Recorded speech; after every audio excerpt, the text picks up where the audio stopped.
وسهلا بكل الذين ينضموا للاستماع إلى راديو بلدي أول راديو عربي أمريكي ويعنى بقضايا العرب في المهجر.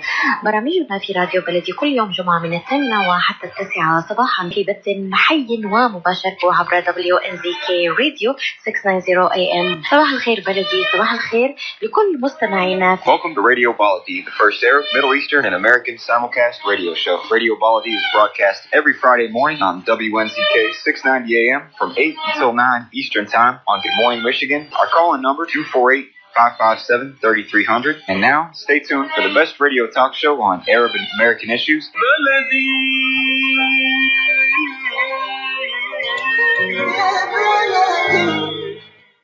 I'm Atif Abdel Gawad. Join me the last Friday of each month at 8 a.m. Eastern Time. I will be exploring key issues and events in the Middle East and the U.S. live on America's Voice of the Arab. Tune in to WNZK 690 AM and watch live on the Facebook page of U.S. Arab Radio. Good morning, everybody, or good day, actually. The program is being repeated in the evening as well. A few days ago, Israel gave final approval for a controversial settlement project in the occupied West Bank that would effectively cut the territory in two. The Palestinians and rights groups say that could destroy hopes for a future Palestinian state. Settlement development in Area E1, which is an open tract of land east of Jerusalem, has been under consideration for more than 2 decades, but was frozen due to U.S. pressure during previous administration. The international community overwhelmingly considers Israeli settlement construction in the occupied West Bank to be illegal and an obstacle to peace. In the meantime, Israel is moving ahead with plans to occupy Gaza City amid starvation of the population. I know one of the residents starving over there. I know her personally. Yet countries including Britain, Canada, and France plan to recognize a Palestinian state before the annual meeting of the UN General Assembly next month. The UN has recently declared famine in Gaza, but Israel continues killing civilians, including 5 journalists in recent time. To discuss the developments and the prospects for a Palestinian state, we have 2 distinguished experts and guests. We have Dr. Khalid Jashan, who is Executive Director of the Arab Center in Washington, D.C., and we have Mr. Noam Shelef, Vice President of Communication for New Jewish Narrative. Before we get started, I want just to make a program note. We are coming to you not only on radio, but also by video, by Zoom. Go to the Facebook page of U.S. Arab Radio, and you can see us there on application Zoom. My first question, I would like to ask both my guests the same question, and let's start with Mr. Shelef and then Mr. Jashan. Is the idea of a Palestinian state, I mean, do you think the Palestinian state is dying away, fading away, and why? That's an important question these days. Before I answer that, I just want to start with a note of thanks for inviting me here to be on a part of the discussion this morning. It's this is Arab radio, and I'm a representative of the Jewish community to some extent, and I think especially in the days since October 7th, I think cross-community Jewish Arab dialogue and conversation interaction has been far more limited. It's been harder to do, and I just want to applaud you for doing that here in this conversation. In terms of two-state solution, I don't think it is dead. It is getting harder. We have a government in Israel that is opposed to the idea, that is doing everything in its power to take advantage of the limited time that it has in office to create as many facts on the ground, like the construction of E1 that you were speaking about in the introduction. It makes it harder, and I think it takes away, the more these things happen, the more there is a loss of confidence on both sides among the publics that the two-state solution is a real possibility. And that makes people look for other ideas and other ideas that might be a whole lot less good for both peoples. Is it dead? I don't think it's dead. I think, I remember as a young adult speaking to my father, who was an Israeli of a generation older than mine, and talked to him about how destructive I thought settlement construction was. And his perspective was that yes, it's bad, but that there is no building that goes up that can't be taken down. And he was carrying with him the memories of what happened to the settlements that were built in the Sinai. And I think he is right to an extent, that perspective still holds. Settlement construction can be reversed, but it's a great deal more difficult in the political situation, even the demographics, the political landscape of Israel today compared to the 70s. And so I'm a strong believer that we need to do everything we can to prevent the construction of E1.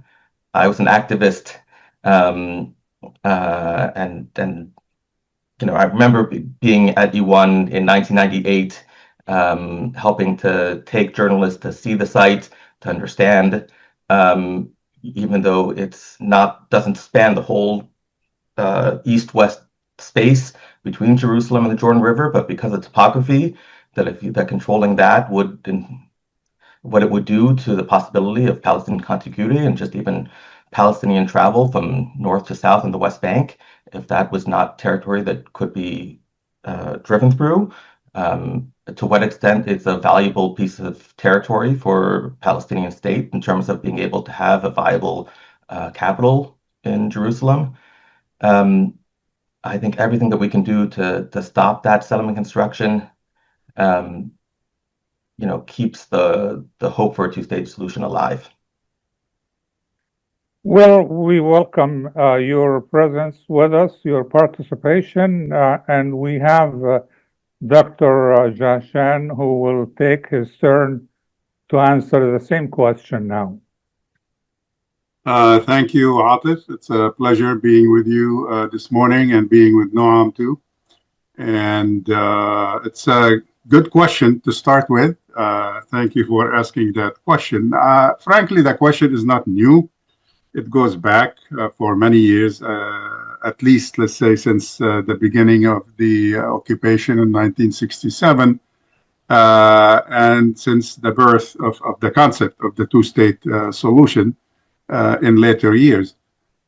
Some people think that the concept has been born still or born dead to start with, because it takes two to tango, and it hasn't been clear that there are two parties willing to proceed forward with the two-state solution. But that's kind of on the political level. Frankly, the answer to your question, to be honest with you, is twofold. First, you have kind of the moral dimension or the moral answer to this question, kind of related somewhat to what Noam just answered. And you get the practical question. Of course, the answer is no. The idea of a Palestinian statehood has not died and is not dying. Why? Because, frankly, it is part and parcel of the aspiration of our people. Uh, it could be, let's say, more difficult to implement today for all kinds of reasons, including some that Noam mentioned earlier regarding settlements and so on, that were intended anyway to block the possibility of statehood. But first and foremost, my answer or my explanation for the answer no to the death of the idea of Palestinian state, because I would say Palestinian statehood, first of all, is not an Israeli option.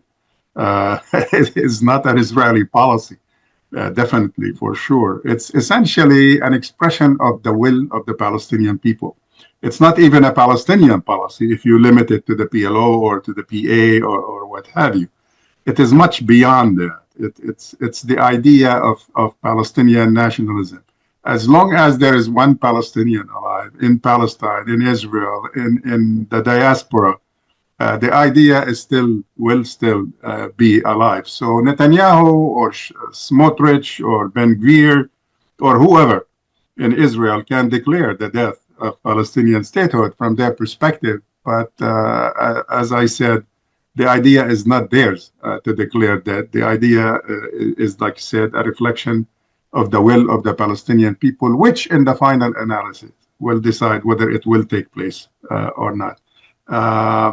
Some people on the Palestinian side thought it was just around the corner. And this is not an expression. At one point, that was even around the corner was a policy. When Arafat was leading the PLO, he thought it was just around the corner. And henceforth, the agreement he signed and during the Oslo process, and then with the formation of the PA, they thought that they were there to kind of set the stage or till the ground, if you will, for that state. But it never happened. Opposition kind of became, I would say, the Israeli opposition became too strong for them to basically overcome. And that's where we are today. So what I would say is the idea is not dead, but it's definitely, I agree with Noam, it's a hell of a lot more difficult to implement today, particularly the past 2 years. I have to admit, basically, as a proponent of Palestinian statehood for many, many, many years, I hate to admit how many, but I would say it is frustrating and very difficult today to implement the idea, but the sentiment, the desire, the aspiration for statehood will continue to be, as we have seen, not only just in emotional research, if you will, or emotional assessment of Palestinian feelings, but actually even in public opinion surveys that we conduct throughout Palestinian, dispersion. Whether it's inside the territories or in Gaza, in the West Bank, in Israel, outside in the diaspora, I don't think there is necessarily a drop in the support for the idea of statehood. The question is how. And what Israel has done has made it very difficult, particularly in the last 2 years, but that's not, history did not start, in 2023. There is a long history, as all of us know, before that, trying to impede it, but the idea is alive and kicking, and will definitely be back. Well, I don't know if it is alive because Palestinian any state would require a piece of land. But if you take that piece of land gradually, step by step, you don't have any hope for a real state. But anyway, we will discuss further. I have my next question is again for both my distinguished guests, but we'll do that after we come back from a short break. Life for Relief and Development has now been rated as one of the best charities for humanitarian aid. Life's humanitarian projects span the globe, and Life is celebrating its 30th anniversary of providing essential life-saving aid to people and communities in 36 countries, regardless of race, color, religion, or cultural background. Where there is life, there is hope. And when disaster occurs here or around the world, including being one of the first responders to the Turkey-Syria earthquake crisis, Life for Relief and Development rushes in to provide food, medical aid, and shelter to those in need. We are looking to help the earthquake victims, and we take 0% overhead on emergency donations. So please help improve these efforts. Learn more about our involvement to help the helpless and bring hope where it's needed most. And make your tax-deductible donation to Life for Relief and Development now at lifeusa.org or call 248-424-7493. That's 248-424-7493. A car accident can change your life in an instant. As a result of a car accident, you may become unemployed. As a result of a car accident, you may need a lot of medical treatment. People think that insurance companies are on their side. Why? Because they're giving them one or two benefits. Are they giving them all the benefits they deserve? How would one know unless you consult with an attorney? Call the law offices of Jumana Kiruz at 248-557-3645. 248-557-3645.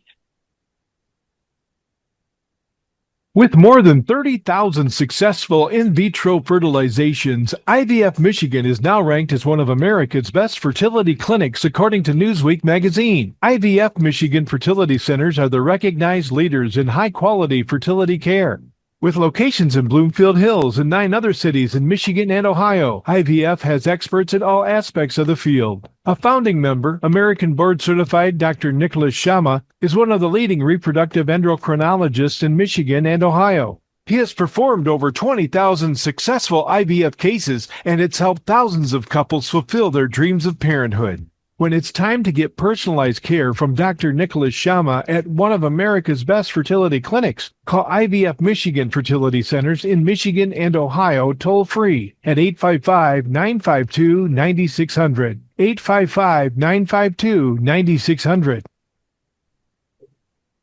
I'm Atif Abdel Gawad. Join me the last Friday of each month at 8 a.m. Eastern Time. I will be exploring key issues and events in the Middle East and the U.S. live on America's Voice of the Arab. Tune in to WNZK 690 AM and watch live on the Facebook page of U.S. Arab Radio. Welcome back to Radio Baladi. We are discussing the prospects for a Palestinian state under the current circumstances in Gaza and the occupied West Bank. My question goes to both my guests, and let's start with Mr. Jashan this time, followed by Mr. Shalif. Israel rejects Hamas, both Hamas and the Palestinian Authority, to rule Gaza. Some Arab countries reject Hamas as well. What should be the alternative? Mr. Jashan. As you know, since the beginning of this conflict, we've seen some talks, basically encouraged by the United States, this administration and its predecessor, through mostly Arab mediation. Talks have taken place in Doha, Qatar, and in Cairo, Egypt, and other places occasionally. The talks are indirect, but with Israeli participation. Frankly, we've seen all kinds of proposals, being suggested from the beginning of these talks. Some made sense, some didn't. But unfortunately, the process has not produced the intended result, which is basically a long-term ceasefire, eventually becoming a permanent ceasefire, the release of the hostages that are held in Gaza, and the exchange of prisoners held by Israel in Israel itself, and beginning a process of some sort to kind of diffuse or attempt this time to deal with the larger conflict, the larger, if you will, issue of Palestine or Palestinian-Israeli conflict. That hasn't happened so far. Now, there is plenty of blame, frankly, to distribute around.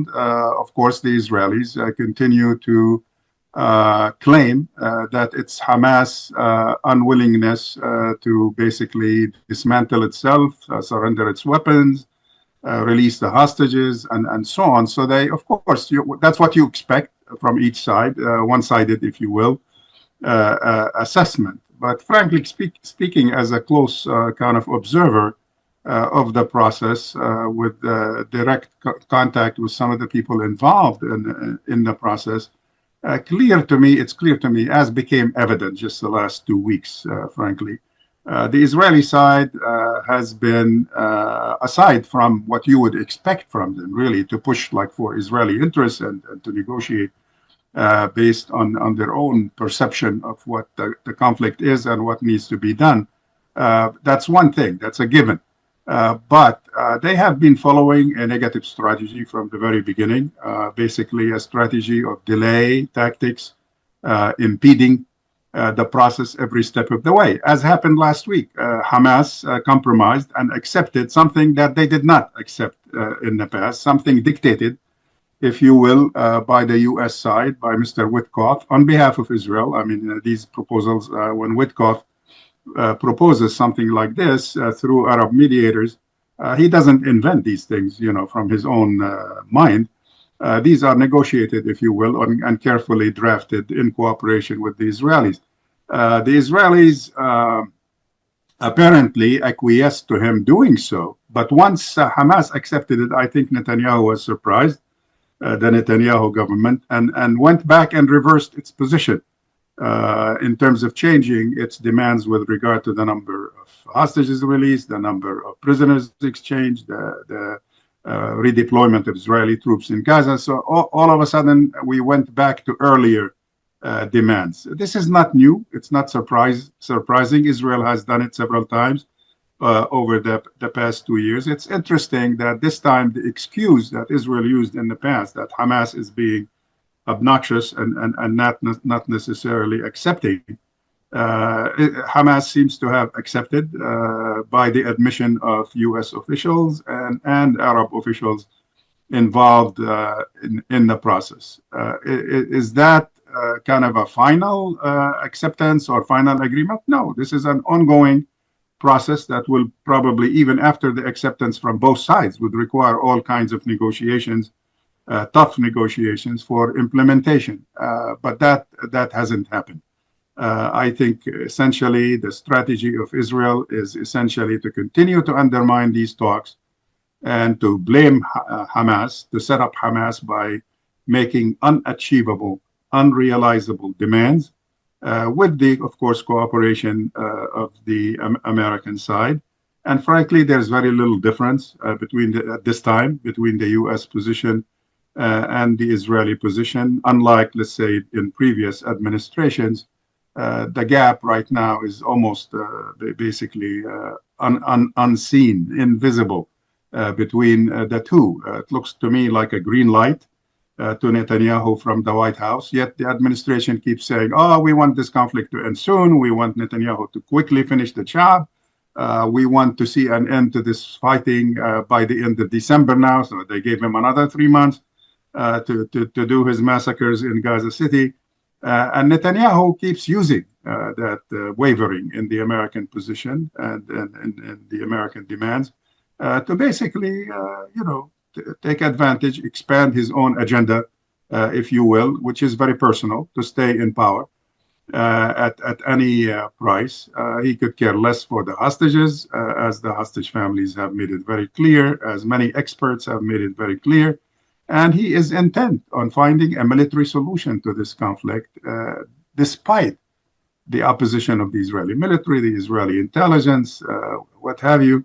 many Israeli scholars, many former prime ministers and foreign ministers and others who are opposed to this. And he doesn't seem to be listening to the hundreds of thousands of Israeli demonstrators in kind of unprecedented, persistent demonstrations throughout the streets of Israel. He doesn't seem to listen to them. I mean, he claims to be a democratic leader of a democratic country, but I guess if you differ with him, you have absolutely no choice. Mr. Shalif, what should be the alternative? Yeah, this is really one of the most challenging pieces out there right now. Because I feel like the interests, and I'll come back to this, but I think the interests of Hamas and the interests of the Israeli government, seem impossible to align. But listening to Dr. Jackshan's really excellent analysis made me think that not only are we living through a moment where we have a fog of war, we also have a fog of negotiations. It is really, really hard to know what is happening there. And there are so many narratives that are coming out into different corners, different echo chambers around the world about who accepted what and when and who rejected it.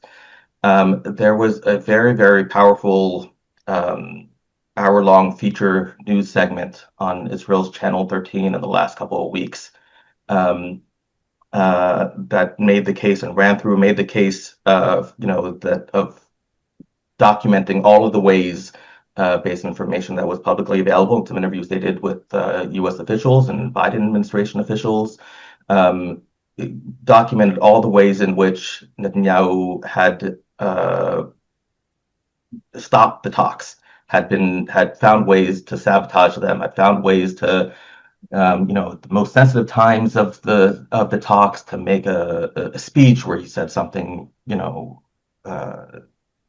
really inconsistent with where they were going, and sort of pulled the rug out from the talks. All the different times in which he did different things, sometimes without saying no, to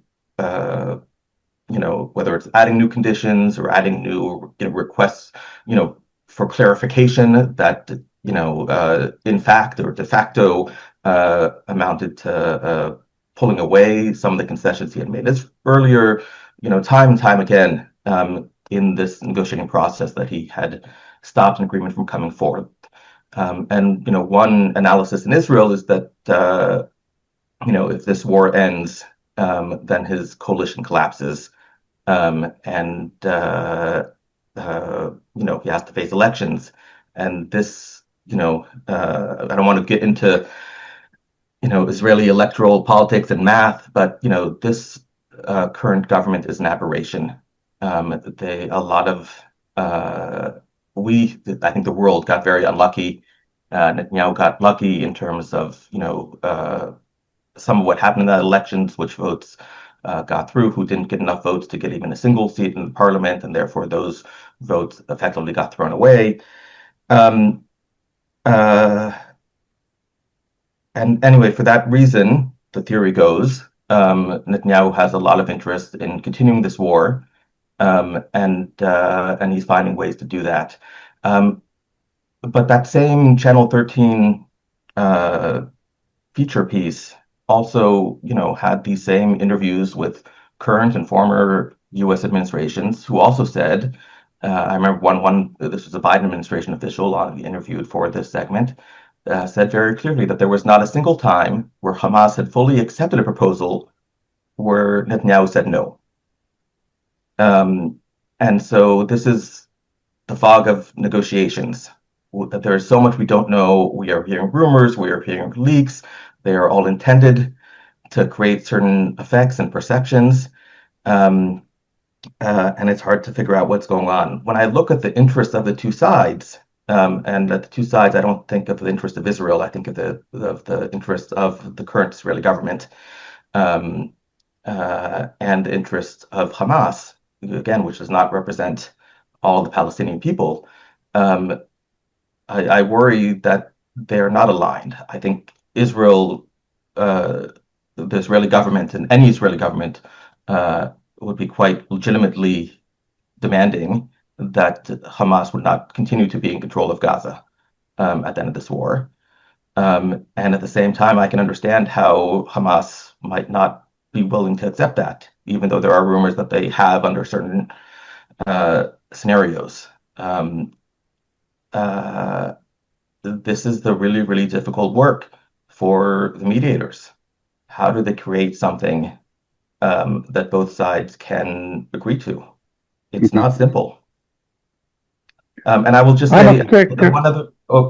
Just to close up, I didn't realize I didn't answer your question very directly. What should the outcome be? I want to be very pragmatic about this. This war is terrible. People are suffering, people are dying, people are being held underground for years in captivity. Like, this is not something that can be allowed to continue. What should be, I'm going to be very, very pragmatic. Let's find something that we can build that can allow this war to end, that can allow both peoples to have more normal lives, and go forward and build from there. Yeah. I must take a commercial break. If you have any comment, Dr. Jashan, keep it until we get back in a few seconds.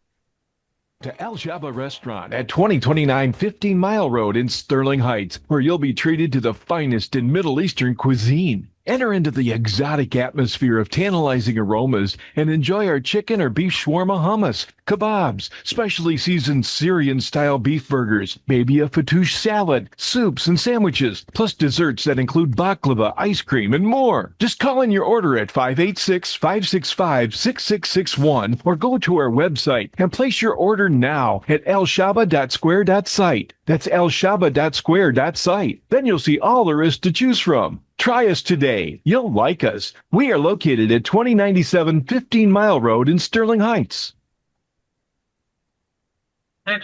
Okay, let's see. 3 orange folders, 2 blue folders, 1 white gym shirt, 1 box of 24 crayons. Before you get started on that back-to-school list, get caught up on this one. Measles, mumps, rubella vaccine, polio vaccine, chickenpox vaccine. Protect your child from disease outbreaks. See a healthcare provider to get them up to date on vaccines and visit ivaccinate.org to learn more. A message from the Michigan Department of Health and Human Services and the Franny Strong Foundation. Ziyad brand. Quality products from our family to yours. Ziyad Brothers Importing offers the finest quality products, including brands like Sultan, Kraft, Nestle, Hook, Rico Picon, Donna, and many more. Ask your retailer to carry these fine products because you deserve the very best. For more information, visit our website at www.ziyad.com. That's www.ziyad.com. Ziyad, quality products from our family to yours. I'm Atif Abdul Gawad. Join me the last Friday of each month at 8 a.m. Eastern Time. I will be exploring key issues and events in the Middle East and the U.S. live on America's Voice of the Arab. Tune in to WNZK 690 a.m. and watch live on the Facebook page of U.S. Arab Radio. We are back to our discussion. Dr. Jashan, I apologize for cutting you off, but go ahead with your comment. Thank you, Atif. Appreciate that. Just wanted to add, I think, related to the question you raised for both of us earlier with regards to Hamas and the future of Hamas's role. I'm not a spokesman for Hamas. They do not, generally speaking, coordinate with me as to their positions or their plans. But, again, being a keen observer to their politics for many, many, many years and to their current situation, I think the consensus right now in the region is that for the sake of bringing about a cessation to this savage genocidal war in Gaza, I think Hamas is willing to basically step aside. Israel's terminology for that is the element, and same thing. The U.S. simply, like a parrot, just repeats the same words. The purpose is the elimination of, quote unquote, of Hamas militarily and politically. There is a big difference between disarming Hamas essentially and basically asking him to step aside politically. I think the position that has been changed clearly is the political one. They are willing to step aside. They can see, if you will, the day after in Gaza, if there is a day after. It's doubtful, but if there is a day after, they are willing basically to step aside and not play a role in governing Gaza. Now, the problem is once they compromised Israel, again, as we said earlier, Netanyahu took that and escalated his demands. Now, what he is refusing is not only this offer that he initially made, that Hamas has no role in the future of Gaza, but now he's saying the PA has no future, has no role in the future of Gaza, nor the so-called Arab collective proposal for like an Arab-Palestinian committee of technocrats running the strip. So all three options are being essentially negated by the Israelis. This became evident on the 12th when Hamas announced its acceptance of the current proposal on the table. Even the White House said, oh, we're surprised that they did, but we have to kind of check, make sure, verify, what have you. But what was Israel's response, or Netanyahu's response? Even though there is widespread support for it in Israel on the streets, but as far as the government is concerned, they said, whoa, wait, we have to kind of study that to make sure it's correct. We're going to wait for 5 days or 4 days till the end of the week. On Friday, we will meet before the Sabbath and discuss that. And then, of course, here we are 2 weeks or more after that, and nothing has been accepted or rejected. So it's, again, the same tactic. Undermine the process, blame Hamas, and essentially go back to the plan of expanding and extending the duration of the war. But essentially, back to your question, Atif, there is a consensus, including Arab participation in that. Like it or not, again, some of us agree, some of us disagree with that, but there is a consensus in the region that Hamas would have to step aside as a result of the events in order to stop the bloodletting that we have seen. It's been unprecedented. When I look back at 63,000 as of this morning, people killed, and that's the visible number, frankly, because there are many unrecovered bodies still, more than 10,000 and disappeared and what have you. In terms of more than 150 injured and maimed, that is massive. That is massive. When you look at the ratio, this number, 2.3 million Palestinians in Gaza, losing 63,000. You're talking about tens of millions, the American equivalent of that, if we were to translate that by multiplying the population from 2.3 to 340 million.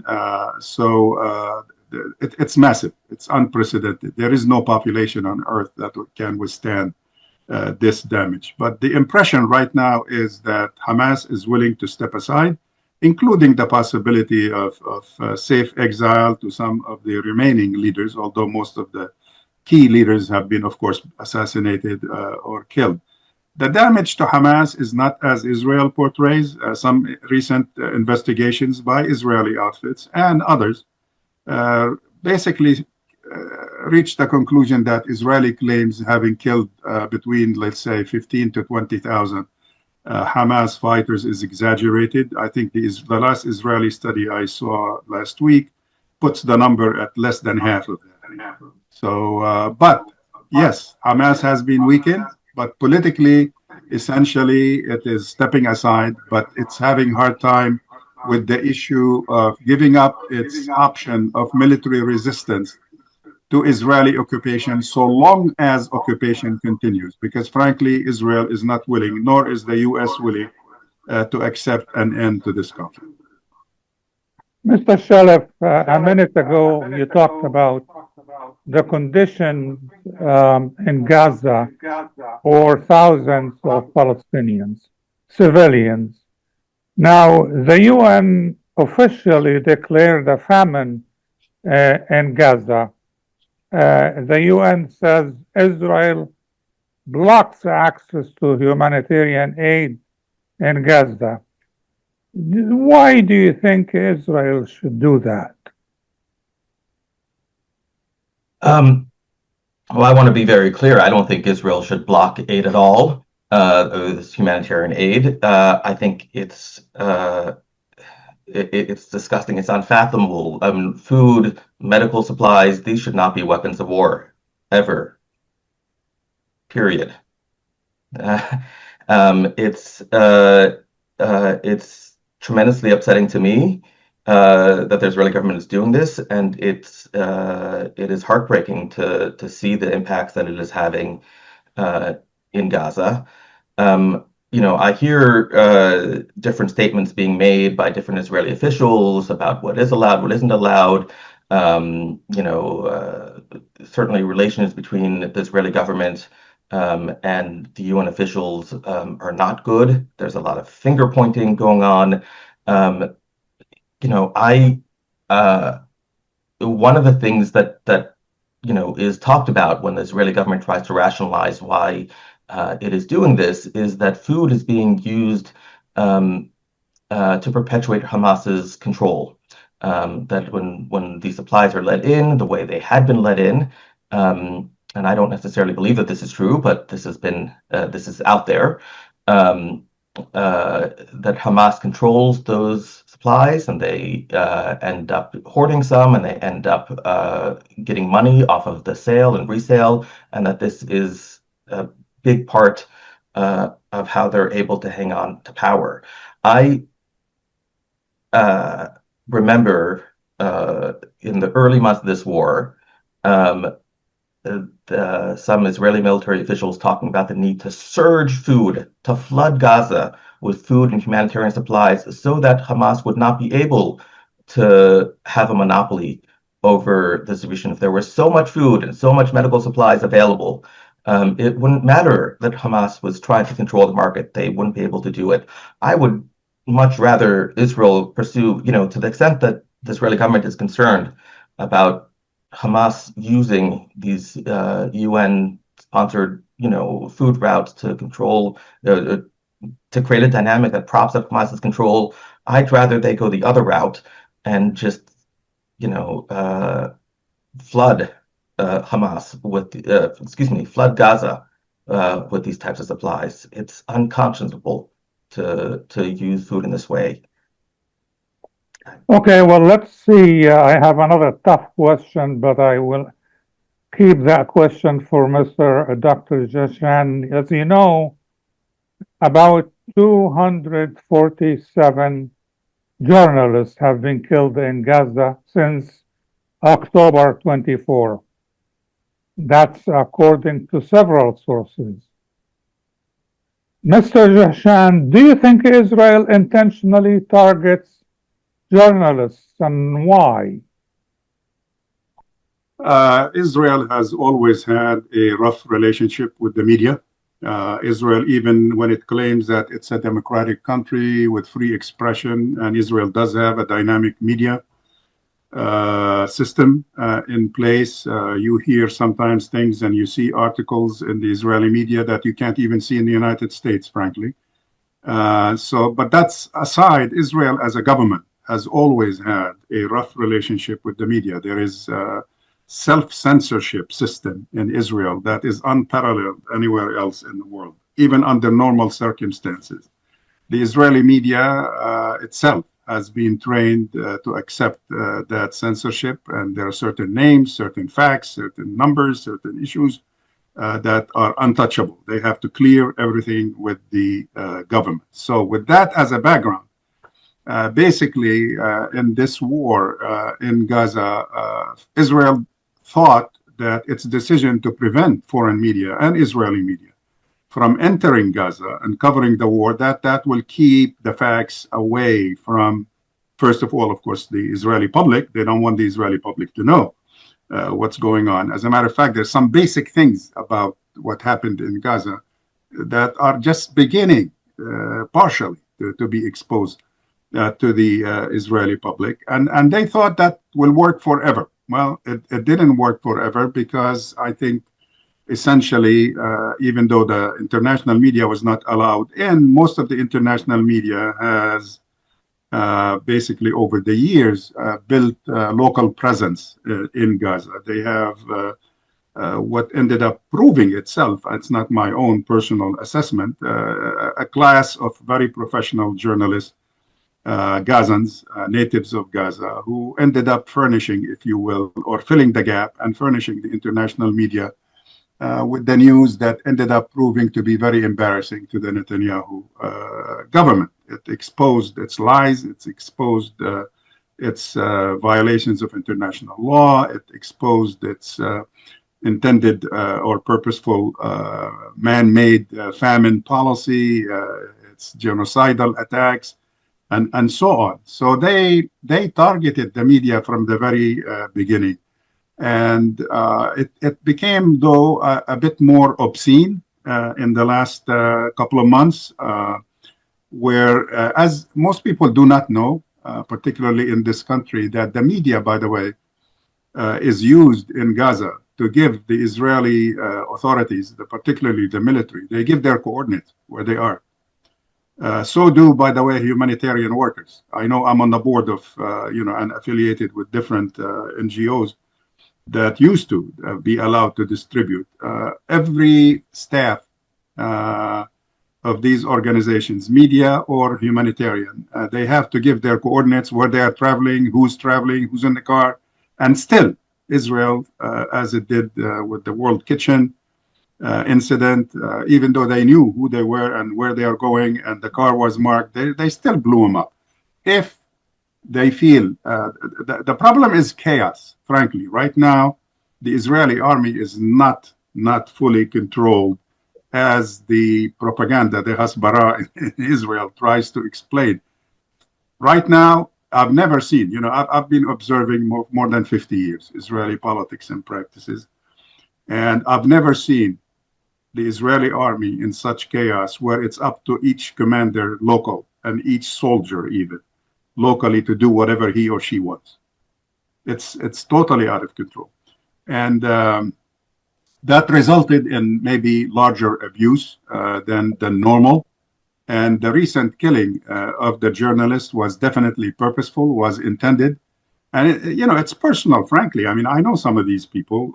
As a matter of fact, this last group of media people killed at Nasser Hospital, one of them wrote me 4 days before he got killed and said, by the way, I retweeted one of his reports. And he said, thank you so much for retweeting my report. And I appreciate your help in letting people in the States know about what we're going through. By the way, where are you from? So we engaged in a little conversation, small talk. And, 4 days later, I see his name among the 4 killed in the hospital. They knew exactly who he was. They knew exactly what he was doing. It's just Israel practices has a premise, essentially. If you don't like the message, kill the messenger.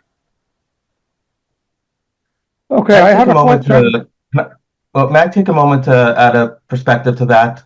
Because there's some of that I agree with very much, and some of that I don't, and I think it's valuable, especially again. Go ahead. Thank you. Especially given the lack of dialogue between, I think, Israelis and Arabs and Jews and Arabs in recent years. I want to offer a different perspective, and again, some of which I do agree with. You spoke about the disorder of the IDF. I mean, sometimes there are narratives out there about the IDF being, all-knowing and omnipotent. Some of us know the Israeli military to be an enormous bureaucracy, where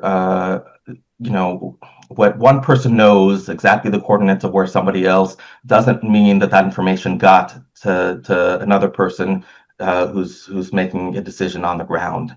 I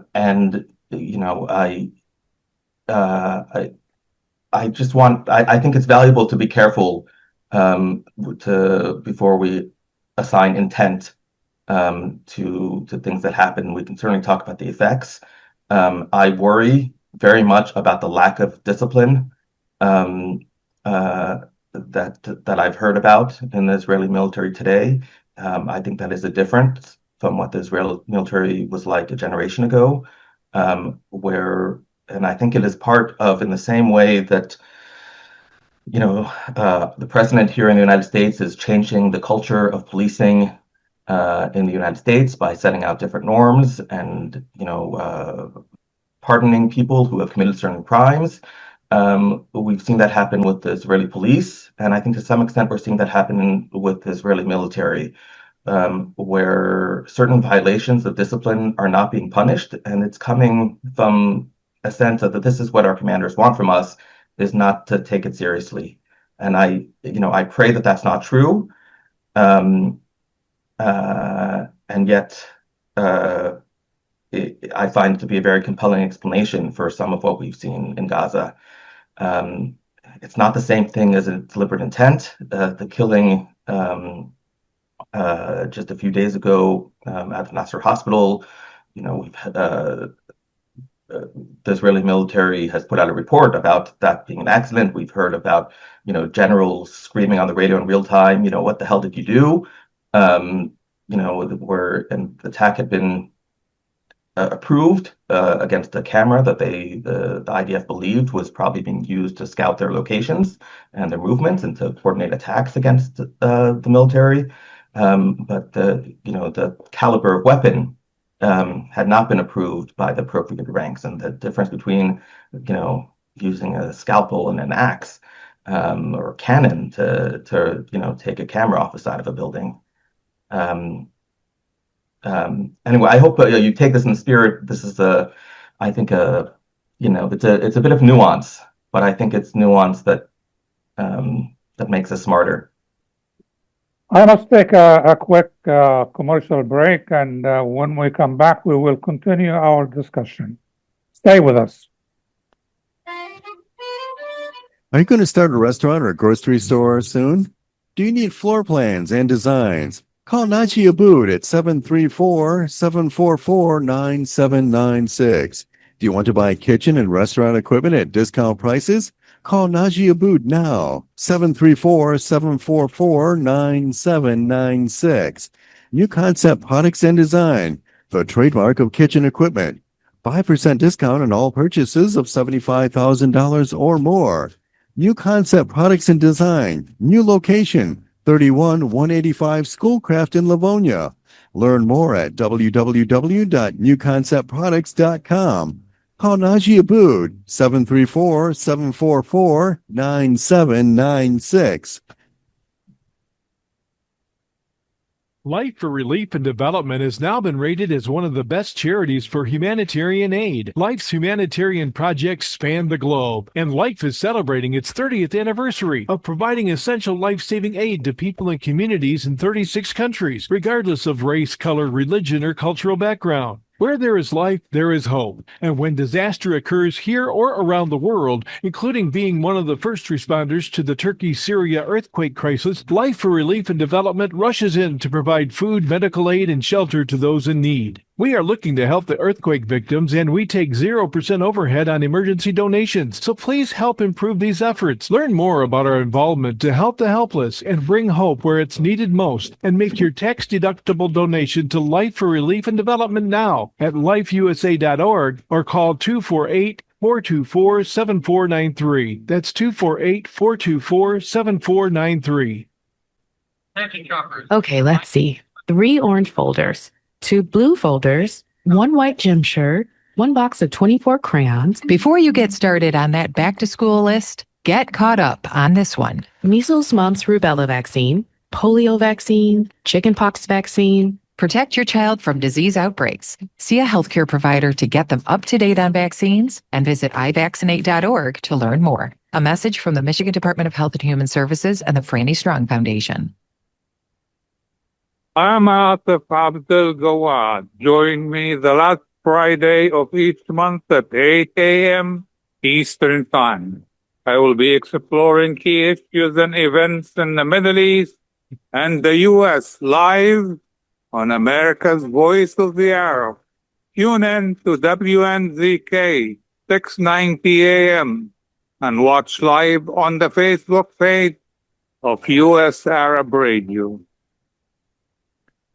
Welcome back to our discussion on the prospects for a Palestinian state amid the situation in Gaza and the occupied West Bank. We have less than about 4 minutes left, and I want to split the time between my two distinguished guests. And the question is quite unusual. If you are an advisor to a Middle East leader of your own choice who is involved in the Israeli-Palestinian conflict, what would you tell him and why? Let's start with Mr. Jashan. You're talking about Middle Eastern leaders on the Arab side or Israel or both? Anyone, including President Trump. I guess he is becoming a Middle East leader, micromanaging the whole place.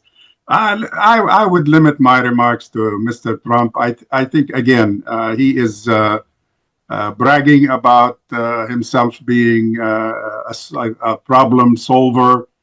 He claimed that he has already resolved 10 different conflicts, unless you want to add the Cracker Barrel conflict that he just got involved in as his 11th. But I would say if that's what he wants, to end the conflict, he really needs to stop just mimicking Netanyahu. I think what is empowering Netanyahu right now is the green light as he perceives it coming from the White House. When you tell him finish the job, when you tell him you got 3 months till the end of the year, he's going to continue to expand the war and extend the war. If you want the war to end and you want to, let's say, shepherd the different parties to better things, which we have failed to do in the past, the Middle East cemetery of peace proposals is huge, including many that were American ideas that failed for very important but objective, frankly, reasons. We need to avoid these mistakes. And one-sidedness is not helping. I think the president has to change his position. Mr. Shalef, you have only 2 minutes, less than 2 minutes. I'll give a very short answer and then I'll expand on it. But my very short answer is I agree with everything Dr. Jashan just said. In fact, he just said it better than I could. I think the leader who has the greatest ability, the most levers, the strongest levers, who can change things, is the American president. And if he were to seriously engage and make it a serious goal and be willing to perhaps even pick some battles, as he's, political battles, that is, as he's shown himself willing and able to do in the past, I think he could have a very profound impact very quickly. He's just got to want it enough. And surround himself with people who know how to do it. That's right. That's right. But I think he, because of how unpredictable he is, he is able to pressure the Israeli prime minister in a way that President Biden was not able to. And because our time is short, I'll just leave it there. We've got to do everything we can as Americans to get the U.S. president to use the leverage he's got. Okay, Mr. Noam Shalef, thank you very much, Vice President of Communication for New Jewish Narrative. And thank you, Dr. Khalil Jashan, Executive Director of the Arab Center. I also would like to extend our thanks to our executive producer, Layla Al-Husseini, and to our studio manager, Mr. Michael Chapka. I'll see you again the last Friday next month. Have a good weekend.